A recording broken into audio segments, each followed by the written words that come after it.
Hindi steno dictation speed 80 शब्द प्रति minute.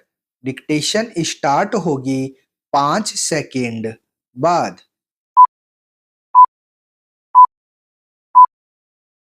Start.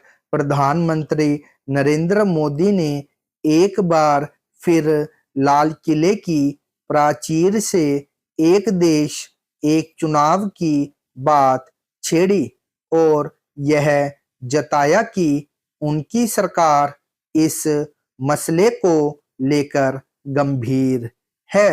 दूसरी ओर जब तक इसे लागू करने की जमीन पूरी तरह तैयार नहीं हो जाती, देश में चुनावों का सिलसिला यूं ही जारी रहेगा।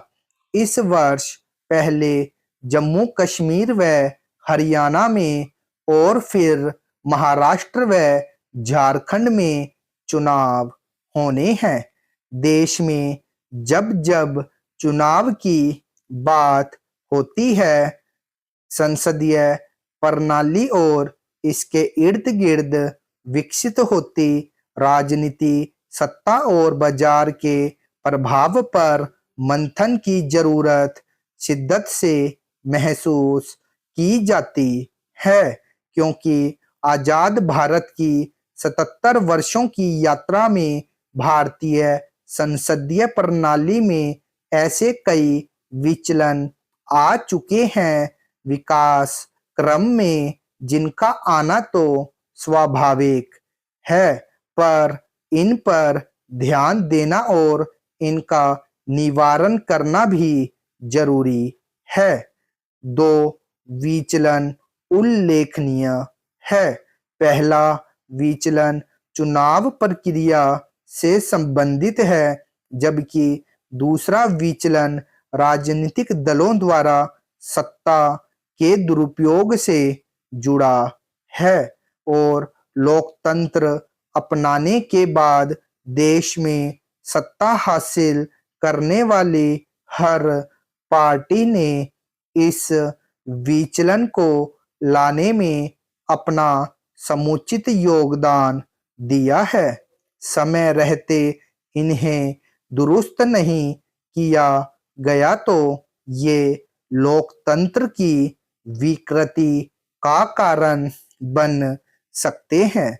संसदीय प्रणाली में सार्वभौमिक वयस्क मताधिकार के द्वारा प्रतिनिधि चुनने का आशय यह है कि वह प्रतिनिधि स्वयं या अपने राजनीतिक दल के माध्यम से शासन व्यवस्था में अपना योगदान देगा तथा अपने क्षेत्र के विकास के लिए प्रयत्नशील रहेगा। समय के चलते प्रतिनिधि को चुनना गौण हो गया है और चुनाव प्रक्रिया में इस विचलन के लिए राजनीतिक दल और मतदाता समान रूप से जिम्मेदार है। चुनाव प्रक्रिया में अब प्रतिनिधि का क्षेत्र विशेष से होने की आवश्यकता को अब आवश्यकता नहीं समझा जाता है, क्योंकि उद्देश्य येन केन प्रकारेण सीट जीतना हो गया है। इस चुनाव प्रक्रिया में दूसरी बात बाजार के प्रभाव की है। आज यह स्पष्ट रूप से दिखता है कि चुनाव जीतना एक तरह का इवेंट मैनेजमेंट बनता जा रहा है और इस क्षेत्र में आज कई कंपनियां जोर आजमाइश कर रही है।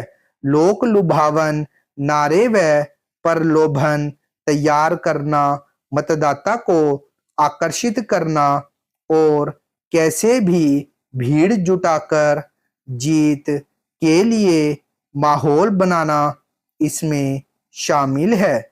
बाजार से लोकतांत्रिक मूल्यों को पुष्ट करने की अपेक्षा करना बेईमानी है, क्योंकि बाजार का अपना चरित्र होता है, जिसमें ग्राहक की संतुष्टि सर्वोपरि होती है। इसलिए लोकतंत्र के चुनाव में बाजार का प्रवेश एक गंभीर मसला है, जो कि अच्छा लक्षण नहीं है। भारत की राजनीति में राजनीतिक दलों द्वारा केंद्र में सत्ता प्राप्त करना एक प्रमुख लक्ष्य होता है, क्योंकि भारत की संघीय व्यवस्था में केंद्र की तरफ शक्ति का स्पष्ट झुकाव है। केंद्र के कई महत्वपूर्ण संस्थान इस सत्ता के प्रभाव में आते दिखते हैं, भले ही उनमें स्वायत्तता का पुट हो। राजनीतिक दलों द्वारा सत्ता का दुरुपयोग और राजनीति में बाजार का प्रभाव, ये दोनों बातें अलग अलग दिखती है, पर ये मिलकर लोकतंत्र को कमजोर बनाने में भरपूर योगदान देती है। सत्ता के दुरुपयोग से जहां राजनीतिक अस्थिरता पैदा होती है, वहीं बाजार ऐसी सत्ता को प्राप्त करने और बनाए रखने में अपना योगदान देता है।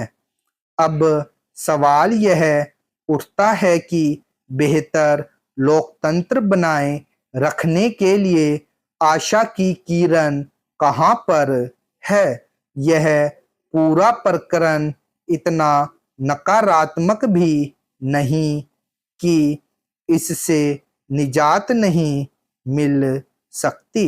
संसदीय लोकतांत्रिक व्यवस्था की मुख्य विशेषता है एक अंतराल के बाद चुनाव की प्रक्रिया और सार्वभौमिक वयस्क मताधिकार। मतदाता जागरूक होंगे तो राजनीतिक दल भी स्वस्थ लोकतांत्रिक परंपराएं अपनाने के लिए मजबूर होंगे। न्यायपालिका और मीडिया की भी विचलन को दूर करने में महत्वपूर्ण भूमिका है। निष्कर्ष यह है कि कोई भी प्रणाली हो, समय समय पर समीक्षा जरूरी है। विचलन को नजरअंदाज करने के दूरगामी परिणाम देश के नागरिकों को ही भुगतने होंगे।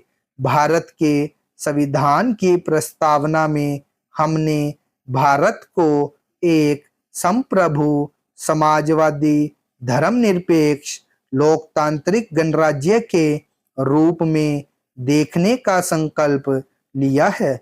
जरूरत है कि एक नागरिक के तौर पर हम इस संकल्प को सच्ची भावना के साथ फलीभूत करने में अपने योगदान के प्रति सजग हों।